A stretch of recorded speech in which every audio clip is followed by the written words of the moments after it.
Okay, number 1, 63 times what? What is that number? 88 hundredths. Now, guys, do your decimals on a multiplication problem have to line up? No, not on multiplication. No, they do not. Only on what? Addition and subtraction. So on this one, this number has 3 digits, so I'm going to put it on top. It's got the most numbers, so I'm going to put it on top. So 88 hundredths times what? 63. So that's how I'm writing that. Okay? The number with the most digits goes on top. The one with the most digits is going to be 0 and 88 hundredths because it's got 3. 1, 2, 3. I know one of them's a 0, but it's still got the most. So now, what are we multiplying first? 3 times 8, then 3 times, and then 3 times. Okay, so 3 times 8 is 24. So I'm going to write my 4, carry my 2. 3 times 8 is plus 2 more.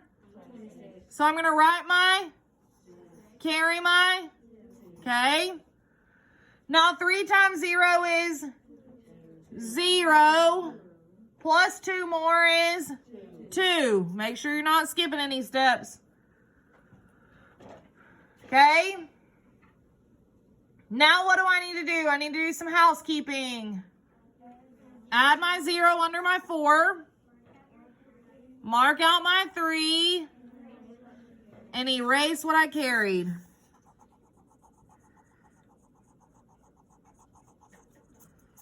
Okay. Now, what am I multiplying? Blessing, what am I multiplying? 6 times 8, then 6 times 8, Blessing, and then 6 times 0. Very good. So what's 6 times 8, guys? 48. So I'm going to write my 8, carry my 4. 6 times 8. 48 plus 4 more. So I'm going to write my 2, carry my 5. 6 times 0, 0 plus 5 more is 5. Okay, am I finished multiplying? Am I finished multiplying? Yes. Okay, so now I just need to do what? Add them up. Okay, 4 plus 0 is 6 plus 8. 14. So I'm going to write my 4, carry my 1 plus 2 is 3, and 3 plus 2 is, so I'm going to write my 5, and then this next 5 I just need to bring it down. Okay? Am I finished? No. I'm not finished, right? What do I need to do? Where is that decimal going, Kalia? Yes, girl. How'd you know that? Yes, there's 2 numbers behind the decimal in the question, so there's got to be 2 numbers behind the decimal in the answer. Very good. I want somebody to read this number to me. Colt, read it for me. 55 and 4400. Perfect. Bazinga, you got it. Okay? Before we turn our paper back, let's look at number 2. Which number goes inside and which one goes outside? Don't get them confused, Kaden. Which one goes inside? Which one goes outside? Huh?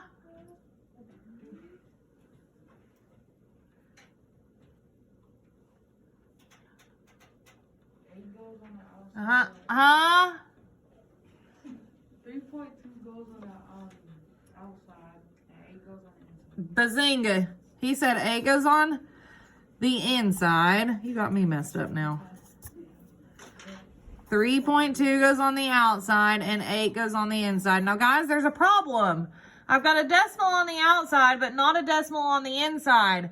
Well, every whole number has the decimal where? At the end, yeah. So where is that decimal behind 8? Right behind it, right? So I just need to put a decimal. Now I've got a decimal, right? Okay. Now can I divide with a decimal in the divisor? No. What do I need to do to get rid of it? Move it to the right one time. So I'm moving it to the right one time. Can I start dividing yet?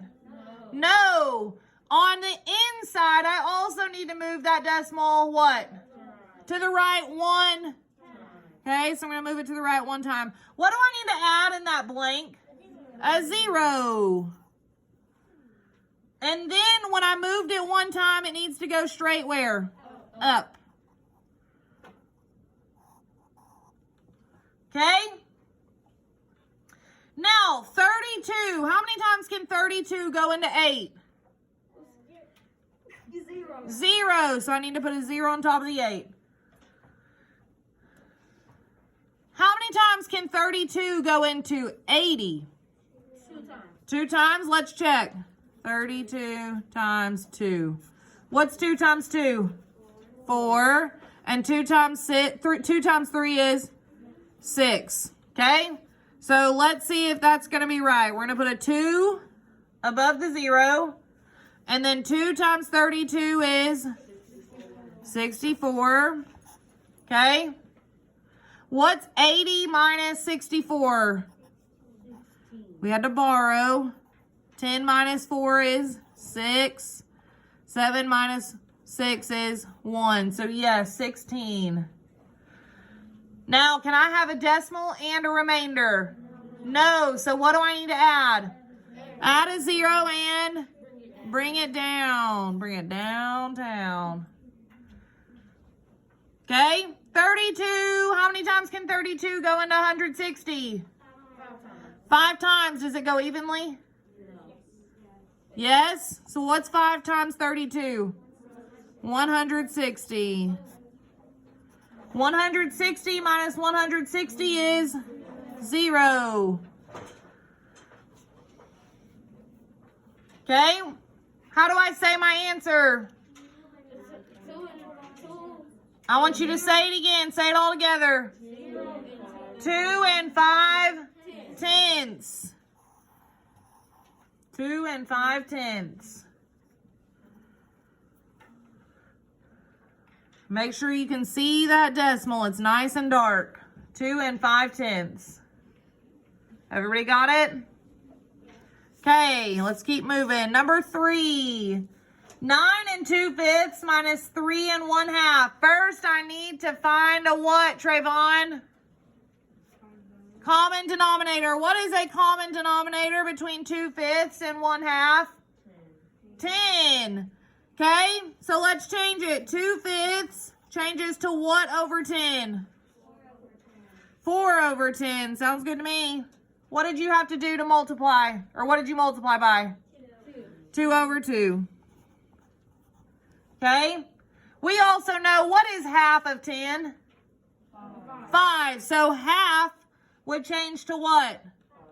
5 tenths. So now we have 9 and 4 tenths minus 3 and 5 tenths. Can I do that? Wait. Huh? Yes. I can take 5 away from 4? Oh. Okay, so what do I need to do? Borrow. Borrow from who?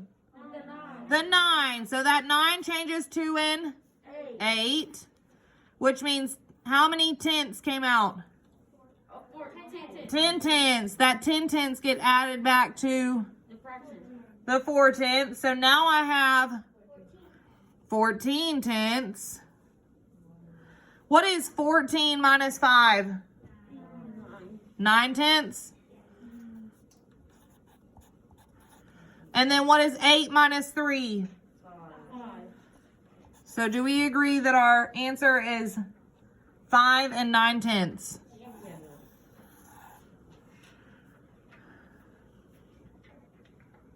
Any questions on that one? Okay.